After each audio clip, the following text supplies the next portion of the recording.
काटे वेचले त्यांनी, पारतंत्र्याच्या वाटेवर चालताना काटे वेचले त्यांनी, स्वातंत्र्याचे स्वप्न काढताना प्राण दिले त्यांनी, स्वातंत्र्याचे स्वप्न काढताना प्राण दिले त्यांनी. प्रणाम करीते या दिग्गज क्रांतीवीरांना हात जोडून हात जोडून. तत्वभूमीवर लहरणारा तिरंगा.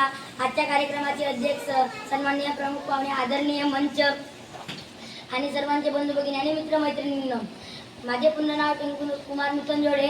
मी वर्ग 7वीचा विद्यार्थी. माझ्या शाळेचे नाव सावित्रीबाई फुले प्राथमिक व उच्च प्राथमिक शाळा आहे. आज 15 ऑगस्ट भारताचा स्वातंत्र्याचा गौरवाचा दिवस. आज 15 ऑगस्ट भारताच्या स्वातंत्र्याचा गौरवाचा दिवस. त्या निमित्तानं भूमीवर प्राण अर्पण करणाऱ्या भारतीय वीर हुतात्म्यांच्या स्मृतीला अभिवादन करतो आहे. आज 15 ऑगस्ट दिनानिमित्त मला बोलावं असं वाटत आहे.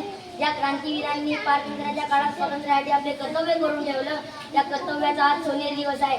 म्हणून मी सांगतो आहे, एखाद्याजवळ आपली अशी आठवण ठेवून द्या की एखादा विषय आपला विषय जरी एखाद्या वेळेस आपला विषय जरी निघाला तरी त्या ओठावर थोडंसं हसू आणि त्यांच्या डोळ्यावर थोडंसं पाणी नक्कीच आलं पाहिजे. म्हणून मी म्हणतो आहे, पैशाने गरीब असाल तरी चालेल, पण मनाने मात्र श्रीमंत राहा. असा देह मिळावा चंदनासारखा जिजावा, असा देह मिळावा चंदनासारखा जिजावा. आयुष्य संपले तरी सुगंध मात्र दळवडीत राहावा, आयुष्य संपले तरी सुगंध मात्र दळवडीत राहावा. मित्रहो, या देशाची सुख शांती आणि समृद्धीचा प्रतीक असणारा पांढरा रंग आहे. राज्यकारभाराला साक्ष देणारा पांढरा रंग आहे. या आज स्वातंत्र्याला 80 वर्षे पूर्ण होऊन देखील माझा शेतकरी मायबाप सुखी समाधानी होऊ शकला नाही, परंतु सुखी समाधानी होऊ शकला नाही.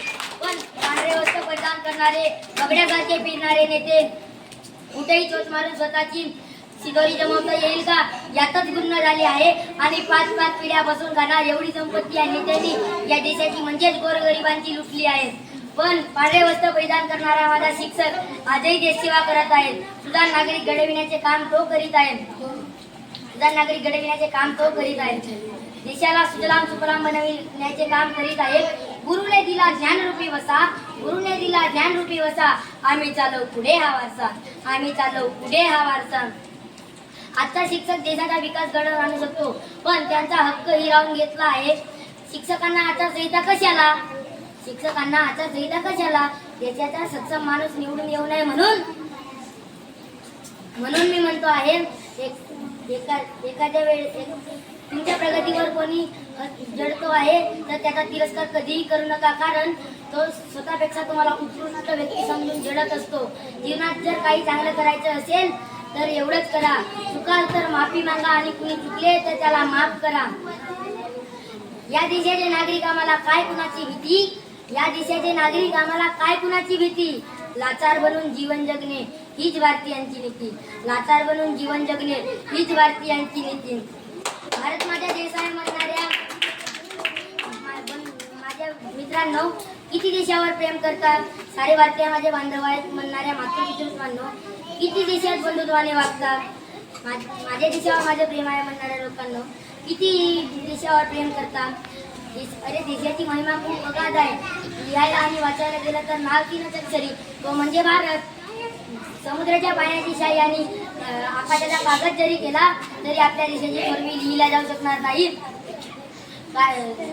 कारण म्हणून मी म्हणतो आहे, कुत्र्याच्या मौतीनं मरण्यापेक्षा किंवा पोरीच्या लपड्यात मरण्यापेक्षा देशासाठी मरा. गरज आहे देश प्रेमाची, गरज आहे देश प्रेमाची, पण प्रेम करतो देशी दारूशी, पण प्रेम करतो देशी दारूशी.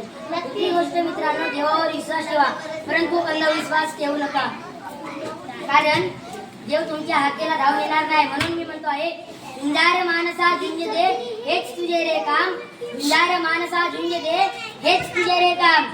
माणूस असूनही माणूस करतो माणूस की बदनाम, माणूस असूनही माणूस करतो माणूस की बदनाम. आजच्या पोरांना विचारलं की तुम्हाला काय व्हायचंय, तर डॉक्टरचा मुलगा म्हणतो डॉक्टर व्हायचंय, इंजिनियरचा मुलगा म्हणतो मला इंजिनियर व्हायचंय, आमदार खासदाराचा मुलगा म्हणतो मला आमदार खासदार व्हायचंय, मंत्र्याचा मुलगा म्हणतो मंत्री व्हायचंय. पण या कृषीप्रधान देशाच्या शेतकऱ्याचा मुलगा ती ढोकून म्हणत नाही की बाबांनो मला शेतकरी व्हायचंय. अशी आमची अवस्था झाली आहे. असा हा आजच्या स्वातंत्र्याचा गौरवशाली इतिहास आहे. म्हणून मी शेवटी म्हणत आहे, अत्तराने कपडे सुगंधित करून मन प्रसन्न करण्यापेक्षा, अत्तराने कपडे सुगंधित करून मन प्रसन्न करण्यापेक्षा चांगले कर्तव्य करून मन प्रसन्न करा एवढाच उपदेश करतो आहे आणि आपले 2 शब्द इथेच बंद करतो. जय हिंद, जय भारत.